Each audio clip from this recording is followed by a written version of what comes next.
ಇವತ್ತಿನ ವಿಡಿಯೋದಲ್ಲಿ ತುಂಬಾ ಗರಿಗರಿಯಾಗಿ ತುಂಬಾ ಕ್ರಿಸ್ಪಿಯಾಗಿ ದೋಸೆ ಯಾವ ರೀತಿ ಮಾಡೋದು ಅಂತ ನೋಡ್ಕೊಳ್ಳೋಣ. ಸಖತ್ ಟೇಸ್ಟಿಯಾಗಿ ಮತ್ತು ಮೂರೇ ಇಂಗ್ರೀಡಿಯೆಂಟ್ಸ್ ಹಾಕಿರೋದು ನಾನು. ಯಾವುದೇ ರೀತಿಯಾಗಿ ಸೋಡಾ ಬಳಸ್ತಿರಾನೆ ತುಂಬಾ ಕ್ರಿಸ್ಪಿಯಾಗಿ ಯಾವ ರೀತಿ ಮಾಡೋದು ಅಂತ ನೋಡ್ಕೊಳ್ಳೋಣ. ಒಂದು ಸಲ ಮಾಡೋದು ಸಾಕು, ಮತ್ತೆ ಮತ್ತೆ ಮಾಡ್ಕೊಂಡು ತಿಂತೀರಾ, ಅಷ್ಟು ಕ್ರಿಸ್ಪಿಯಾಗಿ ಬರುತ್ತೆ. ಇಲ್ಲಿ ನೋಡಿ, ನಾನು ಒಂದು ಅರ್ಧ ಲೋಟ ಆಗೋಷ್ಟು ಹೆಸರು ಕಾಳನ್ನ ಹಾಕ್ಕೊಳ್ತಾ ಇದ್ದೀನಿ. ಅದೇ ಲೋಟದಲ್ಲಿ ಅರ್ಧ ಲೋಟ ಆಗೋಷ್ಟು ಉದ್ದಿನಬೇಳೆ ಹಾಕ್ಕೊಂಡು 1.5 ಲೋಟ ಆಗೋಷ್ಟು ರೇಷನ್ ಅಕ್ಕಿನ ಹಾಕ್ಕೊಳ್ತಾ ಇದ್ದೀನಿ. ಇಷ್ಟು ಹಾಕ್ಕೊಂಡು ಒಂದು 3-4 ಸಲ ಚೆನ್ನಾಗಿ ತೊಳ್ಕೊಳ್ಳೋಣ. ತೊಳೆದಿದ್ದಾದಮೇಲೆ ಅದು ಮುಳುಗೋಷ್ಟು ನೀರು ಹಾಕ್ಬಿಟ್ಟು ಒಂದು 4-5 ಅವರು ಚೆನ್ನಾಗಿ ನೆನೀಲಿ. ಅಲ್ಲಿವರೆಗೂ ನೆನೆಯೋದಕ್ಕೆ ಬಿಟ್ಬಿಡೋಣ. ಒಂದು ತಟ್ಟೆ ಮುಚ್ಚಿ ಈ ರೀತಿ ಮಾಡ್ಕೊಂಡು ಕೊಡಿ, ತುಂಬಾ ಕ್ರಿಸ್ಪಿಯಾಗಿ ಬರುತ್ತೆ. ಈಗ ಇದು ನೆನೀಲಿ.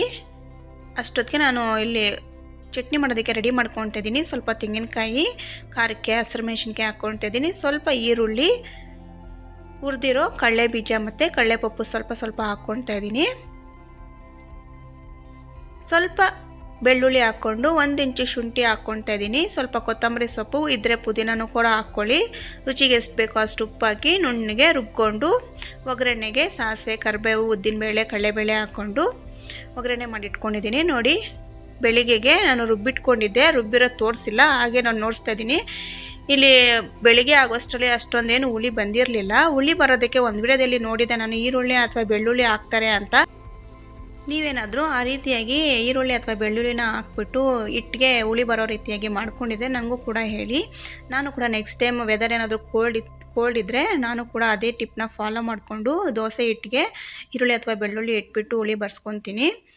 ಈಗ ನೋಡಿ, ದೋಸೆ ಎಷ್ಟು ಅದಕ್ಕೆ ಬೇಕಾಗುತ್ತೋ ಅಷ್ಟು ಅದಕ್ಕೆ ಹಾಕ್ಕೊಂಡು ನಾವು ದೋಸೆನ ಮಾಡ್ಕೊಬೋದು. ತುಂಬಾ ತೆಳುಗೆ ಹಾಕ್ಕೊಂಡ್ರೆ ತುಂಬ ಪೇಪರ್ ಥರ ಬರುತ್ತೆ.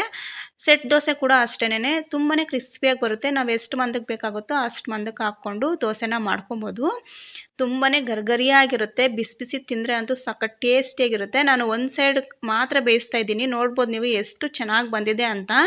ನೀವು ಕೂಡ ಒಂದು ಸಲ ಟ್ರೈ ಮಾಡಿ ನೋಡಿ. ಹೆಸ್ರು ಕಾಳನ್ನ ನೆನೆಸ್ಬಿಟ್ಟು ತಿನ್ನೋದ್ರಿಂದ ಮೈ ಏನಾದರೂ ಹೀಟ್ ಇದ್ದರೆ ಕೋಲ್ಡ್ ಸಹ ಆಗುತ್ತೆ. ತುಂಬಾ ಆರೋಗ್ಯಕ್ಕೆ ಒಳ್ಳೆಯದಂತಲೇ ಹೇಳ್ಬೋದು. ಲಂಚ್ ಬಾಕ್ಸ್ಗೆ ಮತ್ತು ಬ್ರೇಕ್ಫಾಸ್ಟ್ಗೂ ಕೂಡ ಬೇಗ ಆಗಿಬಿಡುತ್ತೆ. ಈ ದೋಸೆ ರೆಸಿಪಿ ಏನಾದರೂ ನಿಮ್ಗೆ ತುಂಬ ಇಷ್ಟ ಆಯಿತು ಅಂದರೆ ಪ್ಲೀಸ್ ಈ ವಿಡಿಯೋಗೆ ಒಂದು ಲೈಕ್ ಕೊಡೋದಂತೂ ಮರಿಬೇಡಿ. ಹಾಗೆ ನಿಮ್ಮ ಫ್ರೆಂಡ್ಸ್ ಆ್ಯಂಡ್ ಫ್ಯಾಮಿಲಿಗೂ ಶೇರ್ ಮಾಡ್ಕೊಳ್ತಾ ಮತ್ತೊಂದು ಈಸಿ ರೆಸಿಪಿಯೊಂದಿಗೆ ಭೇಟಿ ಆಗ್ತೀನಿ. ಅಲ್ಲಿವರೆಗೂ take care, bye and thank you for watching.